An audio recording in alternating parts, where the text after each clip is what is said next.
Federation of Surat textile traders association દ્વારા આજે millennium market 1ના પરિસરમાં વેપારીઓ માટે એક વિશેષ અગ્નિ જાગૃતિ કાર્યક્રમનું આયોજન કરવામાં આવ્યું હતું. આ કાર્યક્રમમાં પોલીસ અને ફાયર વિભાગના અધિકારીઓએ સંયુક્ત રીતે વેપારીઓને આગ નિવારણ અને કટોકટી વ્યવસ્થાપનની તાલીમ આપી હતી. Federation of Surat textile traders association દ્વારા આજે મિલેનિયમ માર્કેટ 1ના પરિસરમાં વેપારીઓ માટે એક વિશેષ અગ્નિ જાગૃતિ કાર્યક્રમનું આયોજન કરવામાં આવ્યું. કાર્યક્રમના મુખ્ય મહેમાન તરીકે DCP zone 2 Shrimati Kanan Desai, Salabatpura PI R G Chauhan, fire officer Krishna mode અને ટોરેન્ટ પાવરના અધિકારીઓ ઉપસ્થિત રહ્યા.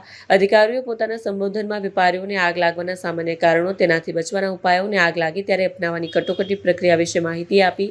ખાસ કરીને ટોરેન્ટ પાવરના અધિકારીઓએ વેપારીઓને તેમની દુકાનોમાં વીજળીના ભારણની નિયમિત તપાસ કરવા અને આરસીબીનો ઉપયોગ કરવાની સલાહ આપી, જેથી શોર્ટ સર્કિટથી થતી આગની ઘટનાઓને ટાળી શકાય. વક્તાઓએ તમામ વેપારીઓને તેમની દુકાનોમાં જરૂરી અગ્નિરોધક ઉપકરણો જેવા કે ફાયર એક્સટિંગ્વિશર રાખવા અને કટોકટીના માર્ગો હંમેશા ખુલ્લા રાખવા વિનંતી કરી.